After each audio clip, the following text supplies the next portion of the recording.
All right. We are live here for our special series of The Creative Impostor called Creativity and Media as Resistance. Those of you who have been tuning in for our previous episodes, launch week was last week, and I had three incredible conversations with Lisa Lackey, Jen Briney, Wendy Parman and Sue Fink, and we were talking about all kinds of different ways that we can show up in this cultural, political, social moment that we are in here in the United States. And we can keep doing what we're doing and keep showing up and using our talents, using our resources, using our creativity to collectively work towards making this environment, this place, this country a better place for more of us. And I am so thrilled to continue these conversations with one of my very favorite people that I have ever met in the podcasting world, Monica Rivera from You Want to Do What. And Monica, thanks for being here. Thanks for having me. I love having these conversations with you. I can't believe we've met. I think it was 8 years already now, which is such a long time, but it's great to know you and to also be able to share stories and conversations on platforms like this. So thank you for having me. For sure. I was making my list of people who I wanted to connect with for this series because, as I think I've said before on this series, I created this as much for me as for my audience and my followers and my listeners because I was feeling so stuck and overwhelmed and heavy and unsure which direction to try to go at the beginning of this year with everything that's been happening politically. And I just was like, how do I, how do I podcast when it feels like the world is on fire? Like what is the point of that? And what do I possibly have to say or add to this conversation? And then I realized that I know people who are doing the work, who are showing up, who do have something to say, who do have something to add to this conversation. And what I needed to do was get in touch with you and surround myself with those people. And I was like, Monica is on the top of my list to reach out to. And part of that is because I do see you showing up consistently. Specifically, the place that I see you the most personally is on Instagram and giving encouraging, motivational messages. And I'm just kind of curious, like, how are you right now? Because there's always the Instagram self, right? There's always the professional self, and then there's always the behind the scenes self. And I get that this platform is still a public self, Mhm. but how are you feeling right now in this moment? What's happening in your world? Interestingly, I often talk about growing up and having these two different identities. And if you remember Superman and Clark Kent would go into the booth and change and vice versa, I am so used to holding those two dualities that I find myself right back in that same spot again. One as a business owner and as a very much as a first gen Latina living in this country. And so holding space for those two things and how do I show up in that same way, thinking about my community. And when I talk about my community, it's not just the Latino community, but the people that I serve and I work with, my friend group, my friends, my family, but also having this very heavy weight of what's happening collectively to the land community, to other underrepresented communities. And so there's this real duality, and I don't want to hide that. Oftentimes, some days I feel very focused, and this is my mission, and this is how I'm supposed to serve, and I focus on that. But at other times, I have a very heavy heart for things that I'm seeing and consuming, and there's times where I have to pull back. So it really very much changes depending on the day, and sometimes even the hour or the minute. It's that real of how do I hold space for myself and find that balance of where I'm not consumed too much in one direction or the other. So, what kinds of things are you doing to support yourself as you're supporting your community simultaneously? Well, the first thing is that I don't look away. And I know that people have different perspectives on that. And I get a lot of advice from friends who say, well, it's important to maybe put the phone down and not look at so many things. But one of the reasons why I think it is important to not look away is because if it were me or if it were you would not want other people to look away if we were the people that were directly impacted at that moment. We would want someone to see us, to recognize us, to hear us. And so, even though it creates sadness and uncomfortability and sometimes rage, it's important for me to remember and to recognize people and to not look away. So that's one of the things. It's important for me to still stay tuned to that.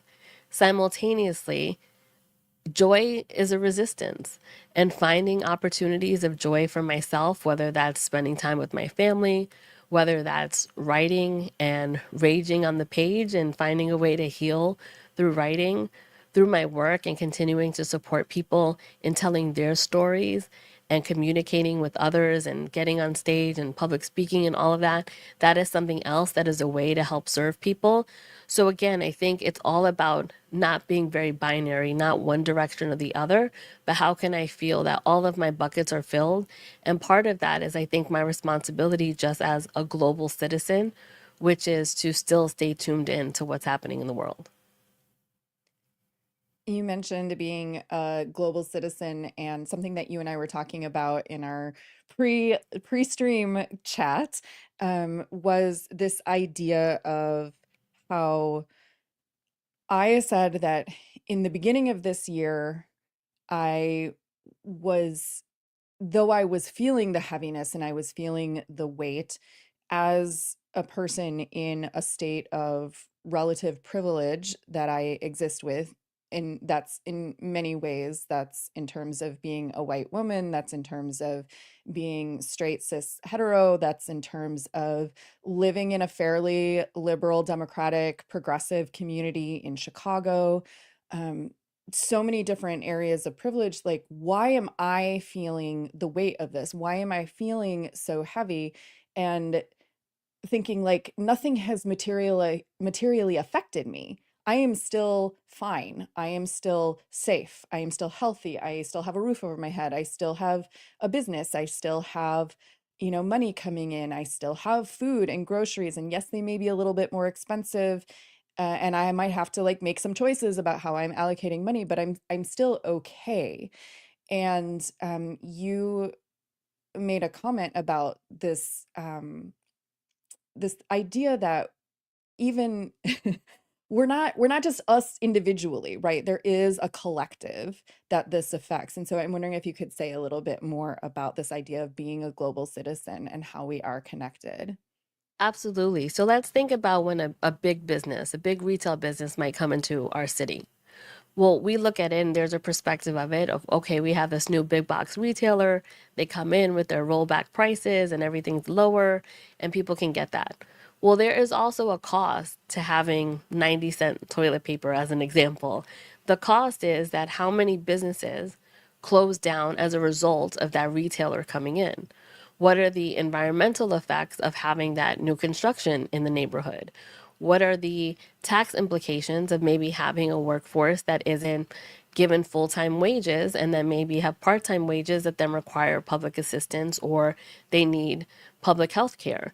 There's all of these things that happen that have a result on us, even though we just think it's about getting better prices.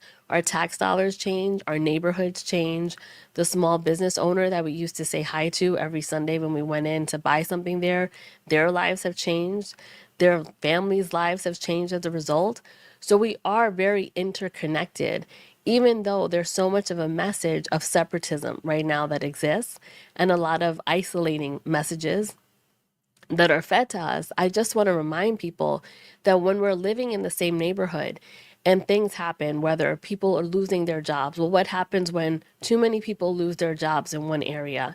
well, crime will go up and hunger. And there's, again, all of these implications when we see the price of eggs. And if people can't afford eggs, then what happens as a result? So if those things connect us, if the economy connects us and we can all feel it, then why are we not feeling it when these other things happen? And so those are the things that I want to remind people that we are all connected, and the timing of it, the time in which you might feel it might be different than when I am feeling it, but eventually it will be felt. And I think it's important for us to remember that if we're living in the carousel of life, at one point, our horse will be the one that's called up, and it will affect us more deeply than somebody else given a different time.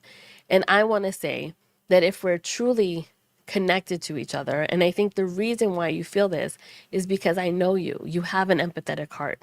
I know your values. I know your mission. So even while right now it doesn't have a direct impact, because of who you are, you can still feel the reverb that is coming from me, that is coming from other people that you know, people that you work with. And that is why I think we need to tune into those feelings and not shut them out. Because it's when there's voices like yours having conversations like this, I like to believe the optimistic side of me is that this is when change happens. When conversations are happening, not just in a silo amongst me and my community, but amongst all of us, then change starts to happen. And I choose to hold on to that optimism. And you have a specialty and an expertise in personal branding, in public speaking, in visibility, corporate leadership. And that was one of the reasons why I wanted to talk with you, is because I think that there are a lot of us who are not necessarily sure. Like maybe we have a platform, maybe we have a following. And even I'm going to bring up a comment from Jonas here on the screen. So Jonas is actually one of my former high school podcasting students who graduated from the Power Your Story program. Monica has actually been a guest professional at Power Your Story and has helped support our high school students in lifting up their voices and becoming more confident in the professional world. And so Jonas is commenting about also feeling like a recognized member of his community and being a leader.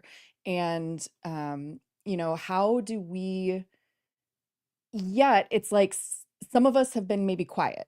Some of us have maybe not been showing up publicly, not been having these conversations. And there's a lot of different reasons why that may be the case. But I'm curious for you, like, why and how is it important that we use whatever platform or community that we've built to show up in this moment? I think there's lots of ways for people to show up, and some people are going to feel more comfortable showing up publicly, and other people are going to want to do things behind the scenes. And I think that's okay as long as we do something. So if we're thinking about behind the scenes, there's organizations that you can support. There's apps like the Five Calls app that is totally free that'll connect you to the people that work in your local government, where you can send them emails, leave them voicemails, and it's all through this app called Five Calls. And you can do something like that that is less vocal, more behind the scenes. For those that do feel comfortable speaking on social media, even having conversations around the dinner table, when you hear that people that you love and you live with and you break bread with maybe have a different perspective, or if they're hearing something that is fake news and that you know that it's not accurate, or maybe you know truly doesn't align with your values, you can have conversations just like that. It's not always about having the bully pulpit and the loudest microphone, but truly, how are you able to just simply create influence in the areas that you can? And it is okay if you do not want to come on social media and have conversations just like this, but I would encourage everyone to find a way that feels comfortable for them. Again, whether it's donation, it's an app, it's conversations that you have with people in your community. I think that's what's most important than anything at all. Again, the message that I'm going to continue to drum is not to look away and just find the piece of block that you can influence. And if everyone were to do that, then that's when we start to see some effective change. Let's back up a little bit and just talk about, I know in my space, the phrase personal brand is like as common as water. It's something that I think about all day, every day, and, come up in conversations, but not everybody has necessarily thought of themselves as having a personal brand. Like, not everybody has given thought to themselves as a public figure. Mhm. And I'm curious if you could give us sort of um, a high level definition of what does personal branding mean? And at this point in our culture, do you do you think that everybody has a personal brand, whether they have consciously thought about it or not? Yes, 1,000%. Every single person has a personal brand. It's just whether you decide to opt into it or not. But people are having conversations about you to other people, whether you're aware or not. And so when we think about personal brand, it's the idea of intentionally affecting the perception that other people have of you. And so another way to think about that is, what are people saying about you when you're not in the room? And you want to make sure that what they're saying about you is what you want them to say. So, for example, if you're a small business owner, are they accurately describing your small business and what you do and how you help people? If that message isn't centered and there's a misalignment in how you describe yourself versus how someone else describes you, there's a personal brand problem that exists. And I love to think of it like this: it's not about dancing on social media apps. It's not about trying to get an influencer idea for your favorite soap or lotion. It's really about thinking of, in 2025, where we read more and more about resumes are going away and the way people finding jobs are very different than how it used to be. You want to be able to have some sort of online presence so that when people meet you, they're going to Google you. We've all done it. We've Googled someone and they are Googling you. What is it that they're going to find? And it is better that you define it for yourself than to have someone else define it for you. So I would emphasize for everyone to think about having a personal brand in a way that is going to shape the future that they hope to have. So another example I love to give, we read often in the news about layoffs happening. Well, when a layoff happens and company X lays off 25,000 people, guess what happens next? 25,000 people run to LinkedIn so that they can try to clear off their dusty profile and say, hey, remember me? We worked together in 1998. And Bob doesn't remember you anymore because you've never reached out to him since then. But if you have a powerful personal brand, people already know what it is that you do. You continue to build your network to maintain connections in a sincere way, in an authentic way, a genuine how are you, check ins. I read this article and I thought about you. When you do that, you are so much more in a better position to find your next role than everyone who has decided that I'm going to just power up LinkedIn for the first time in years and now change my profile picture from an egg to whatever it is now. Those are the things that make it really important. Being able to have that presence so that people know what you do and how you can help them. And so, in this era of visibility via social media, via our personal interactions, professional interactions, it seems like there's been more of a merging of personal and professional. And how does so even creating this series on my platform, I was a little bit nervous about, oh, are there going to be people watching this on LinkedIn or wherever, YouTube, who are going to comment negatively or who are going to be, aggressively attacking? Like, am I putting a target on my back by having these conversations? And, am I possibly alienating some people in a way that may be detrimental to my business or anything like that? And so I'm curious how speaking up for your values in this moment or commenting on anything that is happening politically, how that may be either dangerous or risky for your personal brand and or how it may actually be beneficial or even necessary, the two sides of that coin, because I can see it either way. And I see it the same way also. There is a risk and there also is an opportunity. I think that by nature of it, whenever we have any opinion of any kind, we are already alienating someone else. If I say I love chocolate ice cream, I've just alienated people who love vanilla ice cream, right? In a very simple, benign example, right? But we're always alienating people whenever we express an opinion. Our values, if they align, are going to misalign with someone else's. At the end of the day, I want to feel comfortable about myself and how I show up.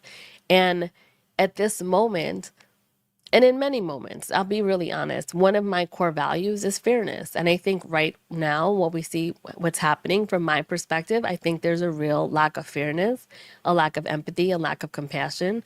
And those are my core values that I have. And so to not bring that into the work that I do would be insincere. When I'm focused on client work, I want to actually attract people that have similar values. I think that's one of the perks of being a business owner, especially as a small business owner, is that, well, I can't work with a million people. My bank account might want me to work with a million people, but I can't physically work with a million people. So I get to decide who I want to work with, and they also get to decide if they want to work with me. And so if someone's listening to this and they don't align with my values, we don't need to argue about it.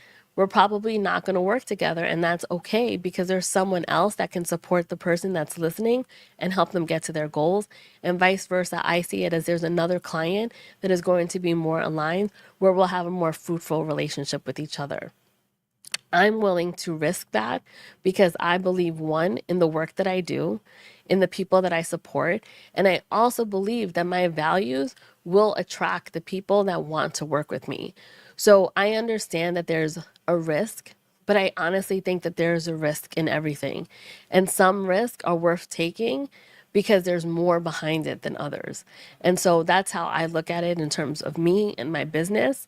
And it's important for me to stand on that because at the end of the day, I need to feel good about what it is that I do. And it's not to judge anybody else. You have to make your own determination of what feels right for you. But that is how I gauge it for myself. I'm okay if people don't like me. And the same way, I think we all need to kind of come to peace with that, that we're not going to be liked by everyone. And those that are liked by everyone probably have not chosen an opinion that's strong enough to find some haters. So it's okay to have haters as long as we're still safe. I mean, I think that there's always haters. I saw someone post a video recently and she was sharing something about a partner that she chose. And I think the premise of the video was that she exited a marriage because even though the person was great, she did not feel great in the marriage. And it was a short video that she had shared.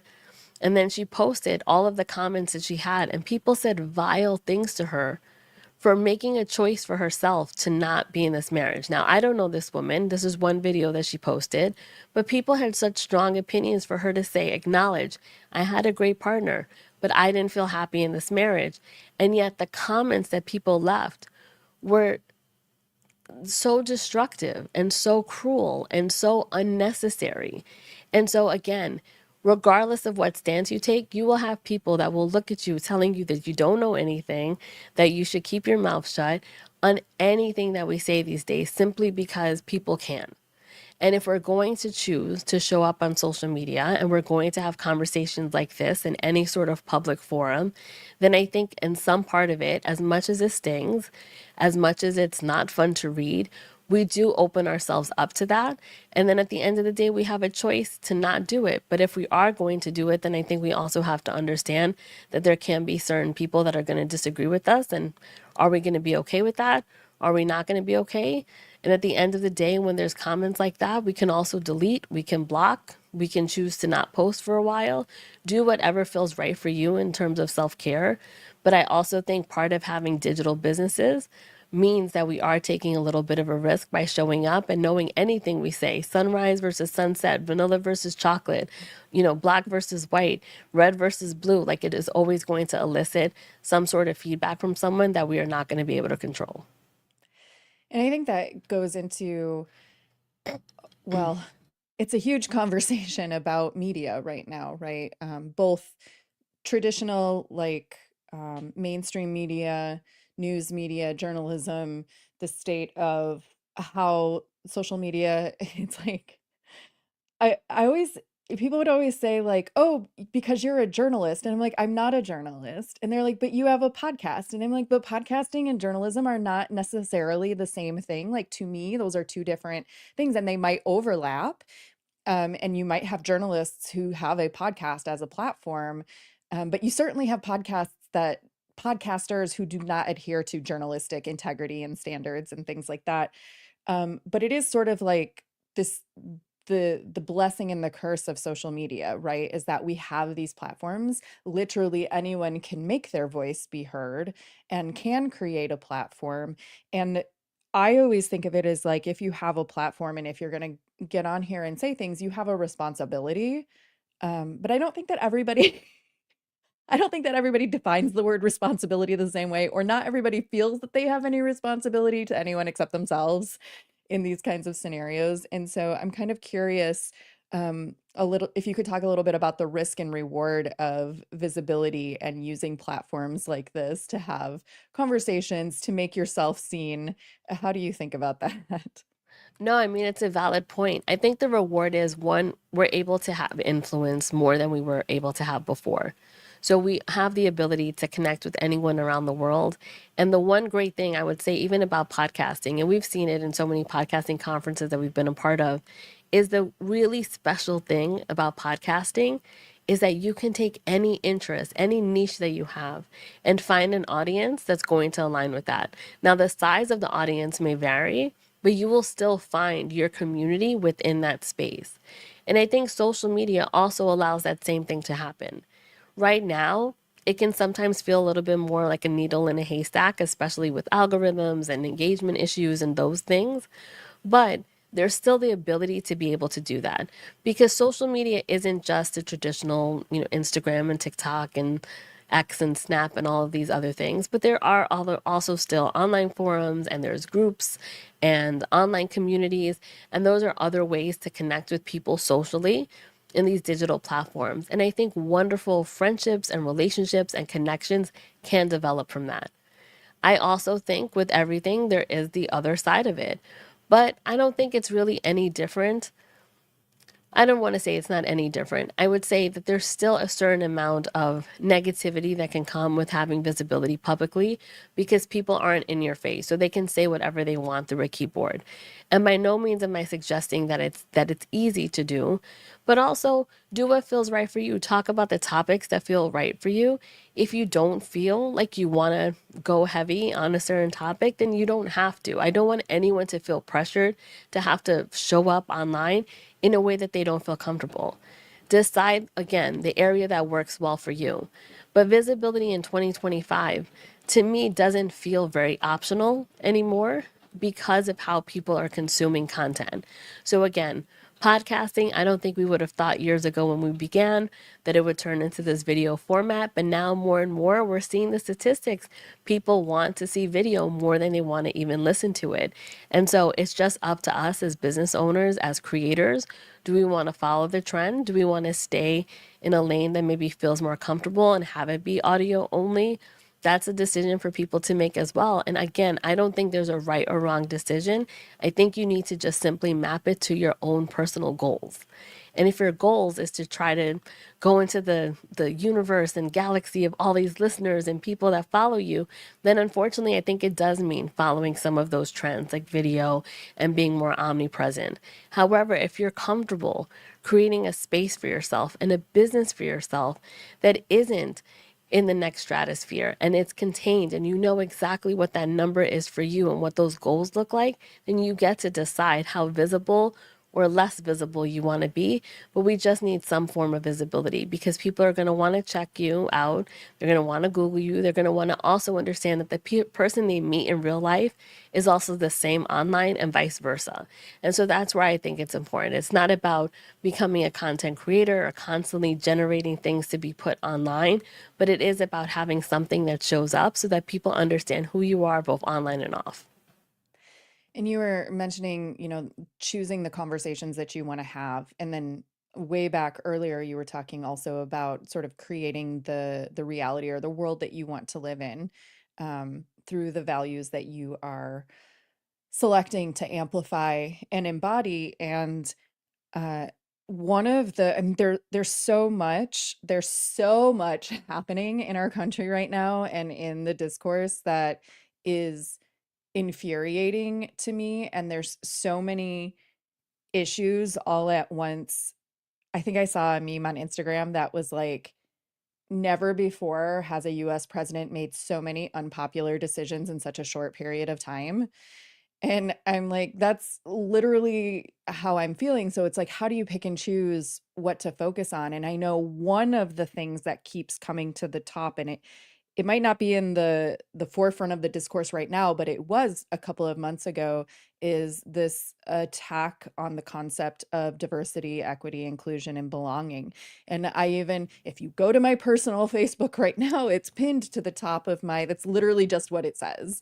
It's pinned to the top of my Facebook because I just can't, with the conversations that are not even happening online, but even in person, where people are like, oh, thank God we don't have to deal with this diversity, equity, DEI BS anymore. And like, thank God that's over with. And like, I'm like, but it's no, it's not over with.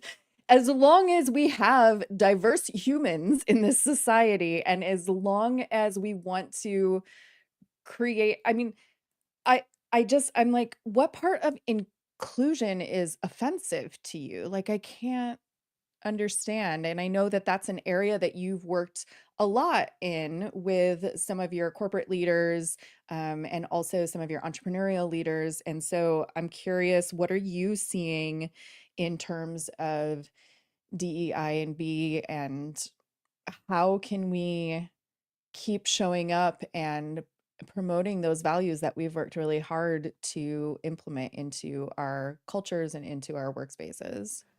I'll be honest, it's really disappointing to see people roll back DEI and B. And I want to also caveat it.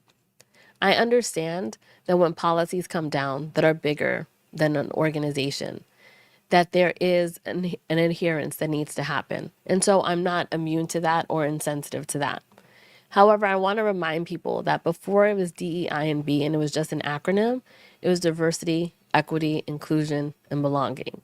And if we think about what those words mean, and then we think about our country and how we used to love to say our country was founded on a nation of immigrants, but then now we want to say that somehow it's only certain types of immigrants, for example, or it's only part of the people, but not all of the people, right? Then I have to question, like, let's just ask the question why. And not from a place of confrontation, but true curiosity. And I like to lead most of those things. I like to say that I'm the adult that was the kid that always asked why, but I never stopped asking. And so I'm all about asking the question why, because I genuinely want to understand so that I can, one, start to understand a little bit more about the person I'm talking with, but also understand how much has maybe media influenced some certain opinions that people have. There's a lot of misinformation and disinformation that's been spread, and it's only going to continue. We have so many different formats in which to get information, and we don't know if all the information that we're receiving is actually true. I also am sympathetic to the fact that we are not journalists, so we're not necessarily taking a piece of content, fact checking it against four different sources. There's so much information that's simply presented to us on a daily basis that we would all become quasi journalists if we were to do that at all times.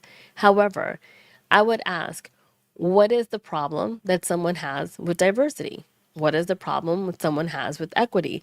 Literally, let's go down. Let's parse it apart so it's not just an acronym, but let's simply talk about those things. Do we want to not have a diverse workplace? Okay, tell me why. What is it about not having or having diversity that feels uncomfortable?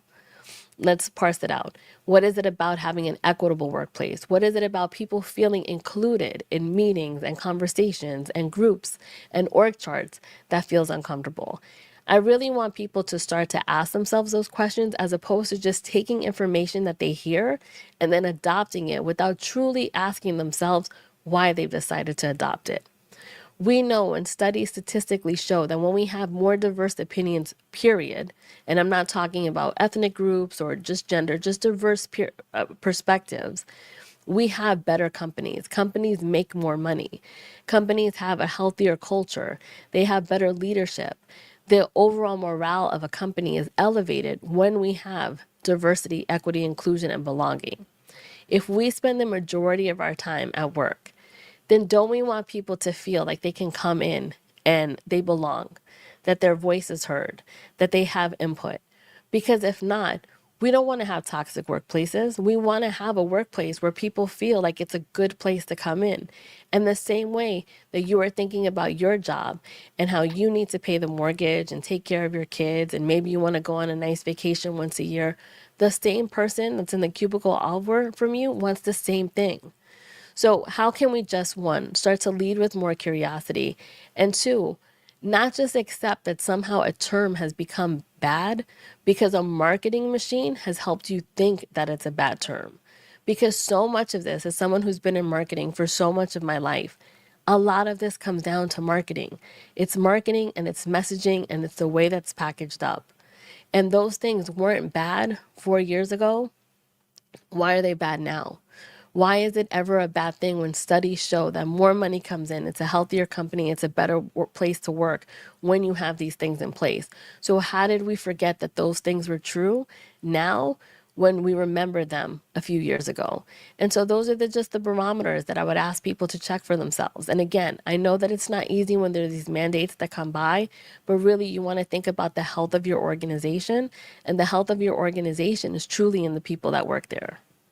Do you have any examples or like specific recommendations of how someone as a leader could continue to show up in their organization, even if there is pressure to like move away from some of these official policies and programs, but just as an individual, how they can continue to embody and exemplify those values if they are important to them and to their organization, even if not officially sanctioned? Right, absolutely. I think the same way that we don't necessarily need quotas. I think we look at, are things truly a meritocracy, right? So one, that's the first thing that we can look at. So we've had quotas for years when it comes to C-suite, for example, of how many female board members there should be and vice versa. But truly, are we looking at the person who's the most qualified? Those are very simple things that we can take without having to have a certain quota that's assigned to it. So that's one thing that we can start to look at. And I get when I'm saying this, people will think like, well, this is pie in the sky. We don't have a meritocracy. I do get that. But just because we don't have it doesn't mean we can't have it, right? So policies change when we decide to change as well. And so I would say that's the first thing to kind of look at. Also, practices that you've had in place, whether it's Black History Month, AAPI, Hispanic Heritage Month, Women's History Month, you can still have those celebrations. Maybe they're not happening in February and March and September and October and these certain months, but why wouldn't you still want to have an education and information around the people that work in your company? When we can understand ourselves better, we are able to work together better. One of the talks that I deliver is on generational diversity. It's not an ugly term to say that we have 5 different generations of people working under the same company. That means that there are some people that are in their early 20s, there are other people that can be in their 70s. Those two people are probably not existing with each other outside of the workplace. Don't we want that relationship to be stronger? Don't we want all these generations to be able to communicate with each other to effectively get projects done? So we can't just simply exclude these real differences that exist with people, but it's just about saying how we're going to open the aperture. Maybe we don't have to put it again under a certain month, but I still think that we should have programming and content that helps people understand the real differences that exist. It's not the time to just put our hands over our eyes and pretend we don't see color, we don't see age, we don't see any of these things. But why not still have different educational programming around it, different professional development that can help everyone? But still, it's not about removing these things, but it's like, okay, if we have to position it a little bit differently, then that's one thing that we may need to do. But to remove it is doing a complete disservice to everyone within the organization. So I would think if we want to reposition, then let's go that way. But to remove it, I don't think anyone wins. And I think we could use a little more generational diversity in our Congress and in our government too, while we're at it. Um, We see it right now. I think even with the primaries that are happening, there is a wide pendulum between some people that are winning that are much younger, and there's sort of this gap in the middle that exists. But I think I heard someone say recently, and it was about a different industry, but the train is moving. You're either going to get left at the station or you're going to get onto the train. And I think that these things are happening, these changes are happening, and we can keep trying to resist the changes, but they're here. So, how can we all work together with these very real things? And I think if we take a step back, we have so many more things that are similar between us. We all want to be able to feed ourselves. We all want to be able to have a nice life. We want to be able to take care of our family. All this divisiveness, it's heartbreaking. It is heartbreaking that we are losing the humanity of people because of messaging, pitting everyone against each other. And so, in this rage baity, disinformation, noisy ecosystem of media, how do we who hold the values that we've been discussing in this conversation, how do we make ourselves heard? The algorithm is against us. The algorithm wants the rage baity, hateful, aggressive, controversial standpoints. So how do we make ourselves heard? It definitely does want that, but I will say, are you consuming sources that are talking about people or are you talking to those people? Right? And I think that is the difference. There are a lot of pieces of information that exist right now talking about groups of people, but we're not actually talking to the groups that those pieces are written about. And this is where we all have an opportunity to do something different. I can tell you about the movie or I can go see the movie, right? Those are two very different things. When I'm telling you about the movie, I'm feeding it through my own perspective of whether I liked it, I enjoyed the cinematography, all of these other things. When you go see the movie, you're able to form your own opinion. So I would say right now, have conversations with people that are being talked about and hear it from their perspective. There are so many things that are happening right now where, for example, we'll take immigration and there's always a conversation of people who came here the right way versus people who didn't come here the right way. Have conversations with those people. I encourage you to really understand that because if someone had temporary protected status on a Tuesday and it was taken away on a Wednesday, did they not come here the right way? Because on Tuesday they had a status. On Wednesday, someone else took it away, but now they're being labeled as not doing it the right way. Those are the kinds of conversation and the nuances that I want people to really understand. No one chooses to leave their home and everyone that they know without having a good reason for doing so. And again, I encourage you, if you visited the Statue of Liberty and you've gone to Ellis Island when you visited New York City before, and you go and you look at the names of people that have come over here, and you look for your family members in those books, then I just want to ask, why was it okay for those people to come over, but it's not okay for the people that are coming over now? It's a big question. It's not going to make me popular with a lot of people, but it's my truth. I'm a first gen and that's been here. I don't have any biological family that lives, but it does not matter. It's not directly affecting me, but it doesn't have to directly affect me for me to care about other people. At the end of the day, I feel very rooted and I am my brother's keeper. And it's why I want to have conversations like this, even if they don't make me popular. Yeah, it's true. And I will say, my family is also an immigrant family. And it's weird because I don't usually think of my family as immigrant, like because they immigrated from Germany and they were escaping some very real horrors that were happening at the end of World War II. And uh my father was born in Germany, so I'm like, "Oh, technically I'm the first generation to be born here." But like he was 4, so I never think of him as being like more German than American in a way. And I was like thinking about this because a friend of mine brought up, they're like, "Oh, well, you're from an immigrant family as well." And I was like, "Huh.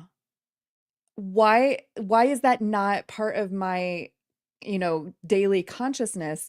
And, I was even thinking, I was like, well, when a lot of Germans were immigrating here at that time, were they also oppressed, or have they always had white European privilege? And I started doing some research and I'm like, no, they were an oppressed class at that time. They were not welcome in a lot of ways. And there was a lot that had to happen for them to survive. And just kind of realizing like my family also just, would not have been safe if they had stayed. And I may never have existed if Mhm. that were the case.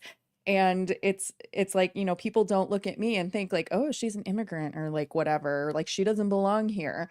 And so it just was kind of an awakening for me to even think about how my own existence and my own family fit within that narrative. And um I don't know, it just kind of made a lot of interesting dreams and journaling that I had to do for a while.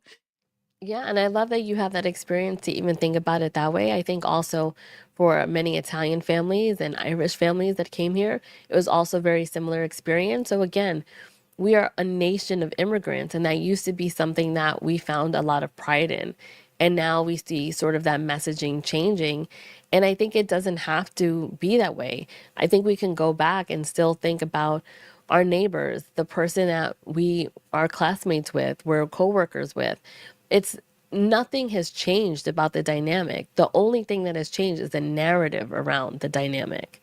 But remember, prior to this, we weren't having this intense level of conversation. Yes, we've always talked about things like immigration reform, but it's never been at this fervor pitch that we're seeing right now. And what has changed? The people haven't changed. The dialogue around it has changed. And I would just ask, when we think about media and the influence that media has, is it is very influential. It is the same reason if anyone's watching and listens to sports or watches sports, if we think about something like the NBA, there's a reason why we know about 15 players in the NBA, but there's hundreds of players that actually play in the sport. But why is that? Because the media is able to influence the superstars so that you know about some more than others. A lot of this is also predicated on storytelling, and it's the stories that we tell and how we choose to choose to tell the stories that shape the narrative and also influence people's perception. We talked about personal brand, and that's influencing public perception of who you are. A lot of this is driven by influencing your perspective. And I would just like to ask, did you have that same perspective 5 years ago, 10 years ago? And I'm curious, if you've changed your mind, then why have you changed your mind? Those are really good questions. I have one last question for you. I have a lot of questions for you, but for now, one last question, which is how and why do you keep going when things get overwhelming and get really um, tough? I don't see it as having another choice. This is this is my life, this is my lived experience. And so to not keep going would what would I do instead? I think it's important to continue to use the microphone, the voice that I have. I think this is one of the ways that I'm supposed to serve people, by having this conversation, by continuing to talk about this, by continuing to stay informed. And again, it's not always easy, but the same way that I have done it for other communities, how could I not do it for my own community? And my values are important to me. And so I continue to march forward. Now check in with me in another 3 months and see how I feel. And I will rest, but I also don't want to stop. At the end of the day, it's the same thing. If I were able to do it 5 years ago for other groups, it's the same way that I'm able to show up and do it for my group of people now. I think that at our core, people, again, are good natured people. I think that we want very similar things. And if it's taking my voice to maybe change the heart of one person who could then have changed the hearts of two people that they own and they know in their life, then that's the way that I want to do it. It's not perfect and it's messy and I don't always do it right. And there's even things today that I probably will think I could have said differently or more eloquently or had more data driven statistics to support it. But ultimately, I just want people to understand that these are conversations. And if you start with curiosity instead of judgment, we will get a lot further. So, thank you, Monica, for this conversation, for your time, for your courage, And I want to share with listeners and viewers. I'm trying to, as you mentioned, going from audio to video is like, I keep saying listeners, and I'm like, well, now there's also viewers. So Yeah. listeners and viewers. I need a more inclusive term for audience members. Audience members sounds so formal, like we're in a concert hall or something. But Monica's website is youwannadowhat.com. I strongly encourage you to also follow her on Instagram at youwannadowhat and get that encouragement, get that advice, get that insight into what it takes to show up and be an impactful leader in your space. I also want to let everybody know that if you've missed any of these conversations and you want to catch them on video replay, there is a YouTube playlist available at bit.ly/creativity as resistance. That's on the Creative Impostor YouTube channel. And there is a specific playlist for the Creativity as Resistance episodes in video. And then if you want to listen to edited audio, if you're fancy that way, then you can catch it. The replays will be popping up on the Creative Imposter podcast feed. And before we say goodbye, Monica, is there anything else that's coming to your mind that feels important to say or to share at this moment? The last thing I will share, in addition to just thanking you for sharing the space, is I think that we all have the power to influence with our story. I am still going to stay with that. I think our story is the unique identifier amongst all of us. I would encourage you and other people to continue to share their story. Even listening to you today and learning about your family and coming from Germany, I don't think I'd known that before, but these are all pieces of connective tissue that I think we have amongst each other. So continue to share your story as you feel safe to do so, because I think it becomes a big difference in binding us together. Awesome. Thank you so much. And thank you, everybody, for tuning in live or catching the replay. And we'll have more coming up on future Thursdays right here, wherever you're watching this episode. Bye.